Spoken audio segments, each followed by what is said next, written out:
Compass, which is an education tool. So, welcome. Please do your thing. Thank you, Gaston. So, guys, hello. So today I'm going to be talking about the gCompre and how it is changing the education through its new way of introducing different learning topics on the playground basis. It is shifting students from regular textbooks to much more programming and delving them more into education. So, to give a brief about me, I'm a final year undergrad. So this year I'll be graduating. Python developer mainly, contribute to KDE, Mozilla and Google projects. I've been mainly associated in KDE under KDE Edu.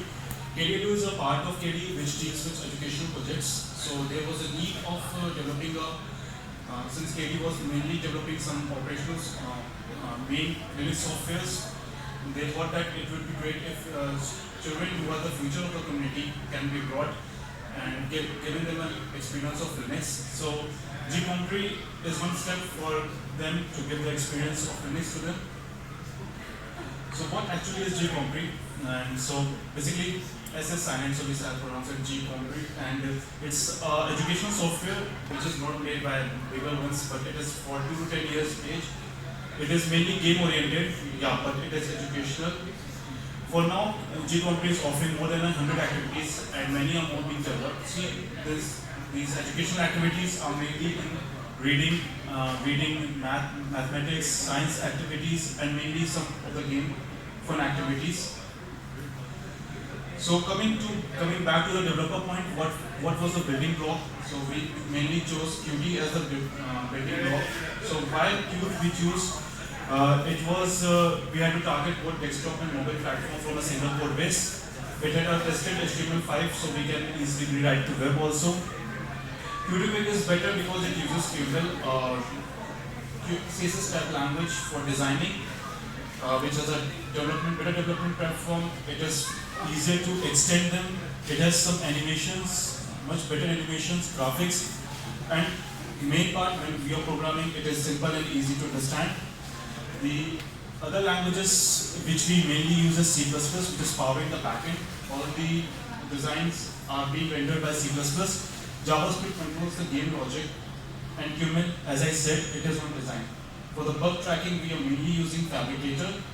So we have mainly Fabricator in two parts. One is activities, and in activities you can see mainly people who are proposing the activities that these activities should be included. And the second part of the bugs, where the bugs and activities are reported.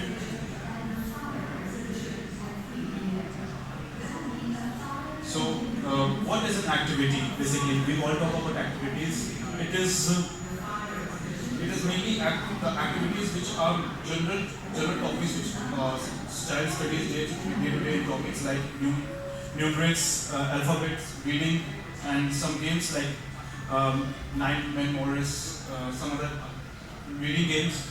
So these constitute an activity. What we mainly did the focus was we did not extract the knowledge part of it. We kept that part and included some fun part along with programming part.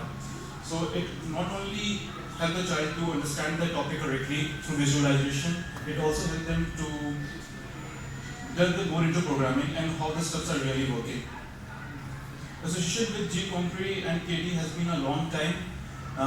We mainly rely with KDE for the localization team. They have a very awesome localization. Localization helps in translating the languages, which we mainly develop in French and English. It helps in translating them to local and regional languages, which help the outreach of this particular software to a longer section. So coming back to demo, if I want to show what is gCompre. So gCompre consists of similarly these activities. First one is the mainly computer gaming activities. If you can see, there is a fall of letter falling, so we have to just write from the keyboard. These part of activities helps us in encouraging simulation, mainly testing simulation like hand timing of the gate. Second activity is much more like a geography activity, science and geography. The third section constitutes, coming back to these activities, every activity has a help query which provides you the manual how to go around and play with it, and what are the steps you are going to get on it, and what are the bonuses. Similarly, it contains one of the newest sections which we included right now is the science activity. So there's some of the activities like water cycle, renewable energy, gravity, what is actually gravity, what is gravitational force. So basically what we are doing is if a child reads from a textbook, he may or may not understand a topic, but when he is on the gaming platform, he will traverse through the game, understand the topic, and he will play and understand it. Like in this canal, how does a canal works? In this, adults has to collect the logs from one part of the canal and transfer it to another part. So in a try, child will play and mess around it, and at once he will get the correct pattern. Similarly, we have some of the fun activities like hexagon, categorization, and there are many activities. So these are the math activities. So I'll share the link in the slides. It's on the YouTube. You can browse through it.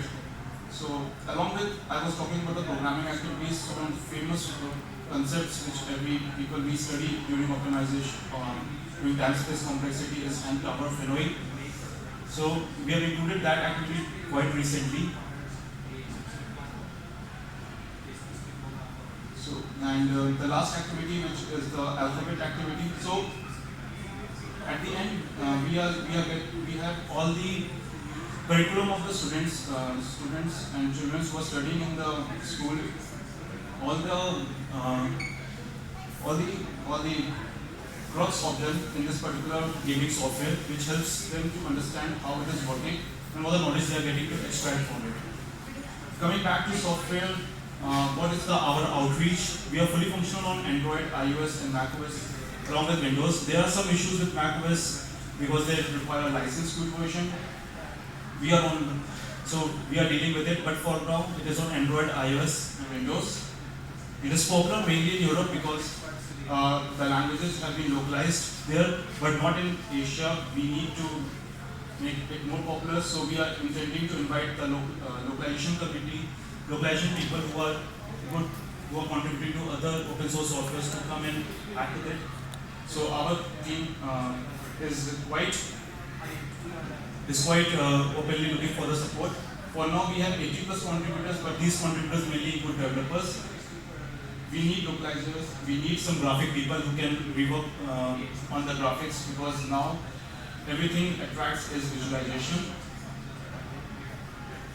So how can you contribute?